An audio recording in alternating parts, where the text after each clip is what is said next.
வணக்கம் மக்களே. ஒரு வாரம் கழிச்சு மீண்டும் மக்களை சந்திக்கிறதுக்காக நாங்க வந்திருக்கிறோம். சண்டே ஆகும் ஓடோடி மக்களை சந்திக்கிறதுக்காக வந்துருவோம்னு சொல்லி வெயிட் பண்ணி போய் சொல்றான். இல்ல மக்களை சந்திக்காட்டி நமக்கு எல்லாம் தூக்கமே வர மாட்டேங்குது. சொல்லுடா சொல்லு. போன வாரம் வந்து எனக்கு ஒரு சின்ன ஒரு மெசேஜ் வந்துச்சு. நீங்க ப்ரோக்ராம் பண்றீங்க இந்த ப்ரோக்ராமோட பேரை வந்து நீங்க சொல்லவே மாட்டேங்கிறீங்களா? ஆமா, நாங்களே மறந்து பல வருஷம் ஆகுது. இன்ட்ரோல மட்டும் போடுறோம். சோ இந்த ப்ரோகிராமோட பேர் சினிக்யூப்ங்க.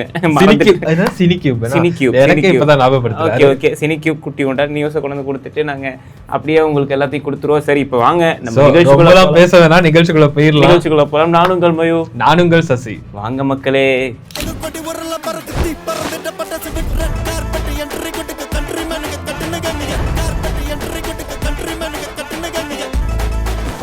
நம்மளும் பார்த்து ரசித்த ஒரு படம் கட்டா குஸ்தி. கட்டா குஸ்தி பார்ட் 1 எவ்வளோ ஒரு வரவேற்பை பெற்றுச்சுன்னு நம்ம எல்லாத்துக்குமே தெரியும். சோ இந்த படம் பார்த்தோம்னா செல்வா ஐயாவு இயக்கத்துல விஷ்ணு விஷால், ஐஸ்வர்யா லட்சுமி நடிப்புல வந்த படம் தான் கட்டா குஸ்தி. இப்போ இந்த படத்தோட பார்ட் 2 பார்த்தோம்னா ஜூலை மாதம் 3ஆம் தேதி ரிலீஸ்க்கு வந்து தயாராகி இருக்கிறது. சோ இந்த படத்துல இருந்து ஒரு ஸ்பெஷல் நியூஸ் ஒன்று என்னன்னா, இந்த படத்தோட ஃபர்ஸ்ட் பார்ட் பார்த்தோம்னா ரொம்பவே நல்லா வந்திருக்கு. இந்த ஃபர்ஸ்ட் பார்ட்ல உண்மையிலுமே யாரை நடிக்க வைக்கிறதுக்காக பேச்சுவார்த்தைகள் இருந்துச்சுன்னா நம்ம அனுஷ்காவை பொறுத்தவரை நமக்கு தெரியும். அனுஷ்கா சொன்னாலே அருந்ததி தான் நம்ம எல்லாத்துக்கும் ஞாபகம் வருது. சோ அந்த படத்துல அவங்க எவ்வளவு பெரிய போல்டான கேரக்டர்ல நடிச்சிருப்பாங்க நம்ம எல்லாத்துக்கும் தெரியும். சோ இந்த படத்துலயும் கூட ஐஸ்வர்யா லட்சுமி நடிச்ச கேரக்டர் வந்து ஒரு போல்டான கேரக்டர், ஒரு ஸ்போர்ட்ஸ் சம்பந்தப்பட்ட ஒரு கேரக்டர். சோ இந்த கேரக்டர்ல அவங்க நடிச்சிருந்தா உண்மையுமே மாசா தான் இருந்திருக்கும். ஆனா ஐஸ்வர்யா லட்சுமி இந்த கேரக்டரை வந்து அவங்க உண்மைக்குமே நல்ல ஒரு ரோல்ல வந்து பிளே பண்ணியிருந்தாங்க. அனுஷ்கா இந்த கேரக்டரை வந்து ரிஜெக்ட் பண்ண பிறகு, அதாவது அவங்களால ஷூட்டிங்க்கு சரியான டைம் கொடுக்க முடியாம போனதால நிறைய ஆக்ட்ரஸ்ட வந்து இந்த கதை வந்து போனது. ஆனா எல்லாரும் இந்த சண்டை காட்சி இருக்கிறதுனால கொஞ்சம் பயங்கி ஒதுங்கினாங்களாம். சோ அதை தொடர்ந்து தான் ஐஸ்வர்யா லட்சுமிக்கு இந்த கேரக்டர் வந்து போயிருக்கு. சோ அவங்க வந்து பார்ட் 1லயும் நல்லா ப்ளே பண்ணியிருந்தாங்க, பார்ட் 2லயும் நல்லா ப்ளே பண்ணிருக்காங்களாம். இதை தொடர்ந்து பார்ட் 3லயும் அவங்க நல்லா ப்ளே பண்ணுவாங்க. அதாவது பார்ட் 3 வரப்போகுதுன்ற ஒரு இன்டர்வியூ கொடுத்திருக்காங்க. ரீசெண்டா பார்த்தோம்னா ஐஸ்வர்யா லட்சுமி ஒரு இன்டர்வியூல என்ன சொல்லியிருக்காங்கன்னா, நல்ல கேரக்டர்ஸ் வர்றது வந்து ஒரு ஆக்ட்ரஸ்க்கு ரொம்பவே ஒரு நல்ல ஒரு விஷயம், தொடர்ந்து இப்படியே வரணும்னு அவங்க எதிர்பார்க்கிறாங்களா. அப்படி வந்தா தான் சம்பளத்தை கூட கூட்டி கேட்கலான்றது மாதிரி அவங்க சொல்லியிருந்தாங்க. அப்புறம் சசி, நம்ம எல்லாருக்குமே தெரிஞ்ச ரொம்ப பிடிச்ச இயக்குனர் தான் வந்து ராஜ்குமார் பெரியசாமி, அதாவது அமரன் படத்தோடைய டைரக்டர். அமரன் படத்துக்கு பிறகு, அதாவது 2 வருஷம் கழிச்சு வந்து என்ன படம் டைரக்ட் பண்ண போறாரு அப்படின்னு சொல்லி ஒரு எக்ஸைட்டிங்கான ஒரு விஷயத்துல இருக்கிறோம். அதாவது ஒரு 2 வருஷம்ன்றதை விட போன வருஷம் தான் வந்துச்சுன்னு நினைக்கிறேன். நீ ஏதோ நான் எடுத்த ஸ்கிரிப்ட் அப்படியே தூக்கிட்டு வந்த மாதிரியே எனக்கு ஒரு ஃபீல். நீங்க தூக்கிட்டீங்களா? சரி, அப்படியே நீ சொல்ல ஸ்டார்ட் பண்ணு. ஐயோ, நம்ம வேலைக்கே உலக பார்க்கலாம். இல்ல, அதாவது ராஜ்குமார் பெரியசாமி அவருடைய இயக்கத்துல அடுத்து தயாராகிட்டு வர படம் தான் D55, அதாவது தனுஷ் 55வது படம். அதாவது அந்த படத்துக்கு வந்து ஓம் அப்படின்னு சொல்லி டைட்டில் வச்சிருக்காங்க. இந்த படம் வந்து கூடிய விரைவிலே வந்து ரிலீஸ் ஆக போகுது அப்படின்னு சொல்லியிருக்காங்க. இது மட்டும் இல்லாமல் இந்த படம் வந்து கொஞ்சம் வித்தியாசமான ஒரு ஜானர்ல இருக்க போகுது அப்படின்னு சொல்லி அந்த டைரக்டரும் வந்து சொல்லியிருக்காரு. இந்த படத்துக்கு வந்து சாய் அபியங்கர் தான் வந்து மியூசிக் பண்றாரு. கருப்புக்கு பிறகு எப்படி இந்த படத்துக்கு வந்து நல்ல ஒரு பெஸ்டான மியூசிக் கொடுக்க போறாரு அப்படின்றத நம்ம வெயிட் பண்ணி பார்க்கலாம். ஸோ படமும் எப்படியும் நல்லா தான் வரும். ஏன்னா ரங்கூன் படம், அமரன், இந்த படத்தெல்லாம் இயக்குனவர் தான் ராஜ்குமார் பெரியசாமி. அவரோட டைரக்ஷன் எப்படி இருக்கும்னு நமக்கு நல்லாவே தெரியும். ஸோ வெயிட் பண்ணி பார்க்கலாம் இந்த படம் எப்படி எந்த லெவல்ல வரப்போகுது அப்படின்னு சொல்லி பார்க்கலாம். மயு, உங்களுக்கு ஒரு விஷயம் தெரியுமா? என்னது? நம்ம சூப்பர் ஸ்டாரும் லிட்டில் சூப்பர் ஸ்டாரும் மோதிக்க போறாங்க. யூ மீன் தலைவர் அண்ட் சிம்பு எஸ்டிஆர். சோ என்ன விஷயம்னு பார்த்தோம்னு சொன்னா, வெற்றிமாறன் இயக்கத்துல தயாராகிட்டு இருக்க படம் தான் அரசன். நம்ம எல்லாத்துக்குமே தெரியும். ஏன்னா அரசன் படம் எப்போ தொடங்கிச்சோ அதுல இருந்து ஒவ்வொரு நாளும் புது அப்டேட்ஸா வந்துகிட்டே இருக்குது. சோ இந்த படம் பார்த்தோம்னா ஆல்ரெடி இது வந்து தீபாவளிக்கு ரிலீஸ் பண்ற ஒரு பேஸ்ல தான் இந்த படம் வந்து இயக்கிட்டு வந்தாங்க. சோ அதே மாதிரி தீபாவளிக்கு தான் இந்த படமும் ரிலீஸ் ஆகுது. இப்போ இதுல என்ன புதிய ட்விஸ்ட்னா, நெல்சன் இயக்குற ஜெயிலர் 2 படம் இது வந்து செப்டம்பர் 2ஆம் ரிலீஸ்க்கு தான் தயாராகி இருந்துச்சு. ஆனா படப்பிடிப்புகள்ல ஏற்பட்ட ஒரு சில தாமதங்கள்னால இந்த படமுமே கூட தீபாவளி அன்னைக்கு ரிலீஸ் ஆகிறதுக்கு தான் இப்ப பிளான் பண்ணிருக்காங்க. சோ ஒரு பக்கம் பார்த்தோம்னா சூப்பர் ஸ்டார், இன்னொரு பக்கம் பார்த்தோம்னா லிட்டில் சூப்பர் ஸ்டார். இப்ப லிட்டில் சூப்பர் ஸ்டார் சொல்றதை விட அட்மேன் சொல்றது தான் சிம்பு ரசிகர்களுக்கு ரொம்பவே ஒரு பிடிச்ச ஒரு விஷயம். சோ இந்த படங்கள் ரெண்டும் மோதுது. சோ எப்படி வரப்போகுதுன்னு சொல்லி நம்ம வெயிட் பண்ணி பார்ப்போம். கருப்பு படம் பிளாக் பஸ்டர் ஆனதுக்கு பிறகு வந்து சூர்யா வந்து அடுத்து என்ன பண்ண போறாரு அப்படிங்கிறது எல்லாருக்குமே வந்து ஓகே ரைட், இந்த மாதிரி படங்கள் பண்ண போறாரு அப்படிங்கிறது வந்து ஒரு லைன் அப்ல வந்துருச்சு. அடுத்து வந்து என்ன படம் வந்து ரிலீஸ் ஆக போகுது, அதாவது ஆகஸ்ட் 14ஆம் தேதி வந்து விஸ்வநாத் அண்ட் சன்ஸ் என்ற படத்தை வந்து ரிலீஸ் ஆக போகுது.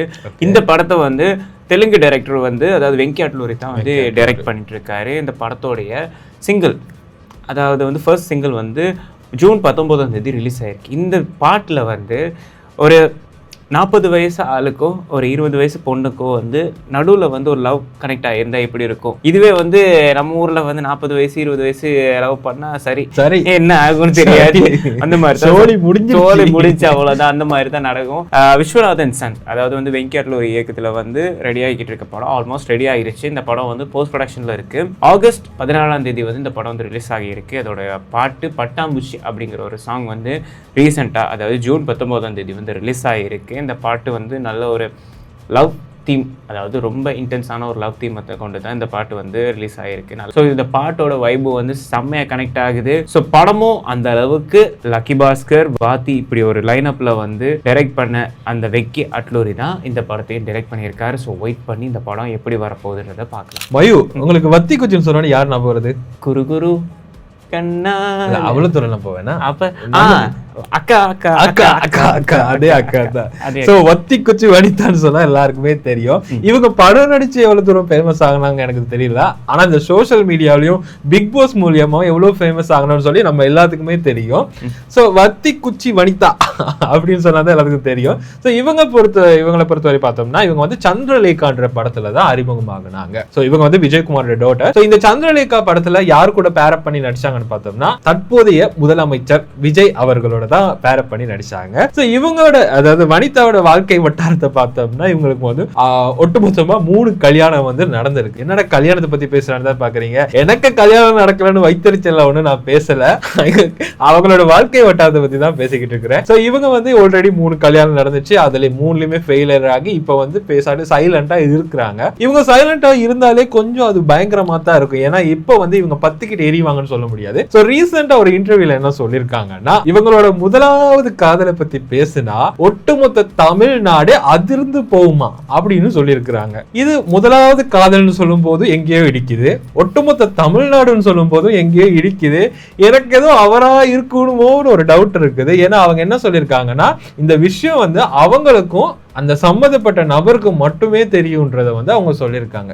மயூ, நீங்க இதை பத்தி என்ன நினைக்கிறீங்கன்னு சொல்லுங்க பாப்போம். நீங்க ஆரம்பத்துல வந்து முதல் படம் சந்திரலேகா அப்படின்னு சொல்லும் போதே கொஞ்சம் நம்ம உஷாரா இருக்கணும். சரி, ஓகே. இல்ல, அக்காவுக்கு தெரியும் எங்க பிடிச்சா எங்க கண்டென்ட் வைரல் ஆகணும் அக்காவுக்கு தெரியும். ஓகே, அதுதான் என்ன பண்றது, என்னமோ நடத்து நீங்க எல்லாம் சொல்றீங்க சம்பவம் பண்ணிட்டு, நீ ஏதோ அப்படியே மலுப்புற மாதிரியே இருக்கே. இல்ல இல்ல இல்ல இதை பத்தி அதிகமா கஷ்டம்னா நமக்கு வந்து இது வந்து கண்ட்ரவர்சியலா அமையும். இப்போ வந்து ஐமேக்ஸுங்கிறது வந்து ரொம்ப கேஷுவலாக பேச்சு, ஐமேக்ஸ் இது பண்ணுறோம் அப்படின்னு சொல்லி.